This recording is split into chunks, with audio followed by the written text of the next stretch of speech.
What's going on, guys? I'm back with another one. Got a brand new movie review for y'all. Fresh from the theater. Just finished watching a movie called Fatale, starring Michael Ealy, Hillary Swank, and Mike Coulter. First of all, Michael Ealy.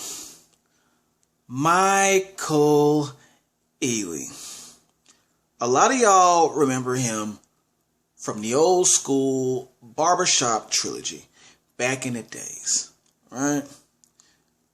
Well, then, some years later, good old Michael Ealy decides he wants to, do his own thing and start doing his own kind of movies with the genre what I call ethnic psychotic thriller dramas. First he had The Perfect Guy, then he had The Intruder. Now I actually watched The Perfect Guy. I actually watched that. That was complete garbage. Total trash juice. Extremely. So much to the point that I didn't even bother watching The Intruder when it came out. And so to this very day, I have no earthly idea if it was even worth watching. That's how bad that was. That's how bad it was. Now he has this movie, Fatale. Now, the thing that drew me into Fatale was the interesting character choice for Hillary Swank. Very interesting. I would have never thought she would play a role like this in so many years. And so the question is, will this be the key that gains my respect for Michael Ealy as an actor, as a lead guy of his own movies? Or will this be another throwaway, just like the other ones? Apparently. Let's find that out. Let's get to that review. Fatale. For those who don't know, for those who are not aware, and I don't see how you could not be aware, this is all over the place right now. It's a big thing in social media. Fatale is about a guy named Derek Taylor who's ahead of his own sports agency. Kind of like, The Rock's character in The Ballers. All right? So he's got a lot of money, nice house, beautiful wife, everything a man could want. All right? Until one night at a bachelor party, while he's chilling with his business partner, played by Mike Coulter, he starts to express his worries, woes about his relationship to his friend and his buddy. And then later on that night, he bumps into a very mysterious lady named Valerie, who quite seems out of place in that little club. But that's besides the point. That's besides the point, okay? Him and Valerie eventually, hook up or become intimate very quickly. All right? All is good. You think everything is done with and left behind, right? Until some nights later, Derek's house is broken into. So there's a home invasion here. And when the authorities are called, Valerie comes a stepping on in because she is one of the head investigating officers of the case. Who would have thunk it? So you can just imagine the doo-doo hits the fan from there. All right. Positives positives off the back. I'm gonna say this, man. The soundtrack to this movie fit so well. It was like the comforter to a bed. All right, it was snug. It was, and thank goodness that it was. I was in a theater because the surround sound just added a plus to that experience. All right, and by the way, there were a few songs that were like mumble rap auto tune, and we all know I despise that type of music. But for the movie's sake, it worked. It just worked. It just went with it. All right. It matched to the scenes. Unlike the music that was picked for Lovecraft Country, it's not the same thing. That didn't go. All right. But that's my point, my example made there. All right. Everything went together with this.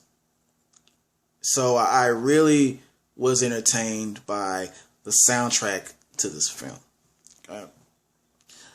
Another thing that I liked, the premise to this movie. Let me get something straight here.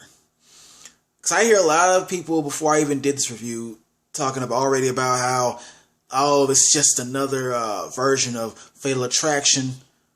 Yet another movie does the same thing Fatal Attraction tries to do the same thing as Fatal Attraction accomplished. No. It has elements of Fatal Attraction, but it's not the same monster. It's not the same type of machine. All right? Because there are so many different twists and turns within this movie that it was just crazy. It separated you from whatever you thought it was gonna be. Okay. There were also parts that had me thinking, like, well after I already saw the movie, about things I didn't think about when I saw it. Okay, so that's called leaving a lasting impression, and that's what it did. All right, it made me think. I can't say what I was thinking because that would give away a lot of stuff in the movie.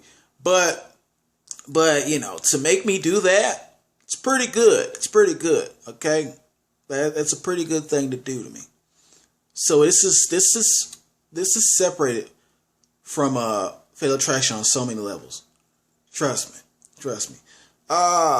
Speaking of that, I really enjoyed Hillary Swank's character. I enjoyed her character. The level of crazy that she's on. You guys just don't understand just how crazy Detective Valerie is. Okay? There's a scene in the movie. This is the intro to her craziness. They just finished having sex, right?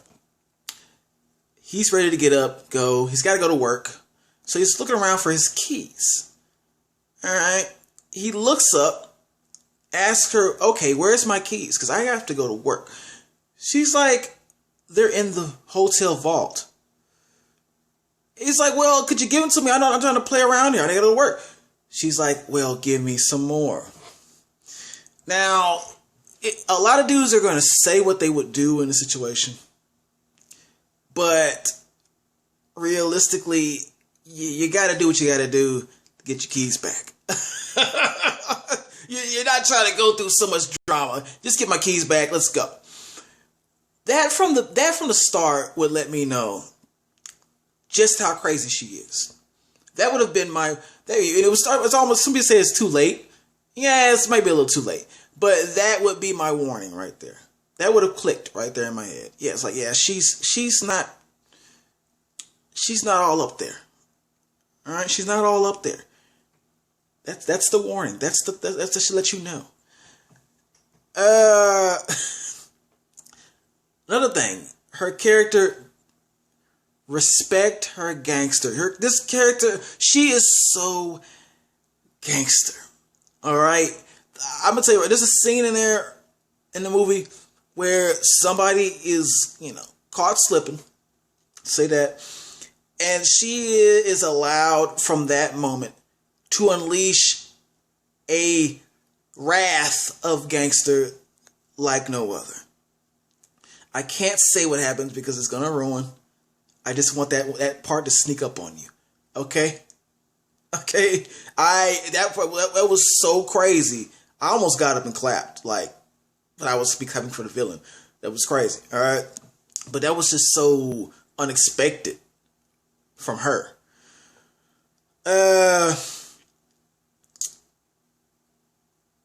Another thing,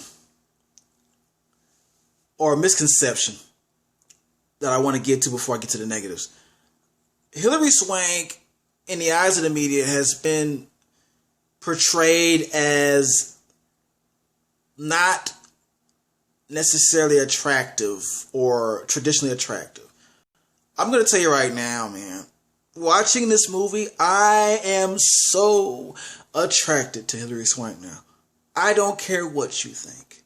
I don't care. Judge all day. I am attracted now. Okay? I'm attracted to Hillary Swank. I'm turned on to what Hillary Swank is. It is what it is. This movie did it for me. Now let's get into those negatives though. Speaking of characters, right? Michael Ealy's character. Michael Ealy's character, for the respect of a better, or lack of a better word, was soft. I could not stand. And this is a stereotype within the black culture, if you're not aware, about light-skinned men. And I try not to feed into this because it's childish and immature to say this about all light-skinned black men. But they, this movie really tried to portray the hell out of that image with his character. And it got a little annoying. The complaining at a bachelor party. Nobody wants to hear about that. Stop whining and complaining. All the crying he did and sulking. We just want you to get back, bro. We just want you to man up and get back in the game. That's why I thought the whole movie with his character. It really ran dry with that. It ran a little dry. Another thing that was a negative for me, there was a lot of agenda pushing in this movie. Not a lot, but there was a few scenes where what they said really pushed the agenda heavy. Okay, there were lines that you didn't really need to include in the movie, especially the one dealing with Tyron, or whatever his name is, who's supposed to be the cousin in the movie. You know him as Kane from Men's Society. It's good to see him back in the movies. But he said something in one of the scenes that was annoying as hell to me. And it's just something he would not say in real life if the character was in a real situation like that. Okay? But they added it in there anyway. So that was forced. Then at the end of the movie, they say something, not going to say, that I just wish I could have fast forwarded that crap with the remote in my hand. Okay? But there was no remote, unfortunately. Stop agenda pushing just because it's a mainly black casted movie. Stop with the agenda pushing, okay? Especially when it's not needed. Okay? That's my only complaints about that. But with that said, I'm giving it a hell yeah. Hell yes. This was so entertaining, more than I thought it would be. I had a bad taste from the first movie he had, and I went in with that thought in my head, and then that thought was completely disintegrated. Thank you. You stepped up to the plate, Michael Ealy. Kind of. You had some help. Thank you, Hillary Swank. But you know, all in all, it's actually a good movie with some good twists and turns, and I recommend that you watch it. Okay, I was excited for that. By the end of this movie, I want you to press that like, share, and subscribe.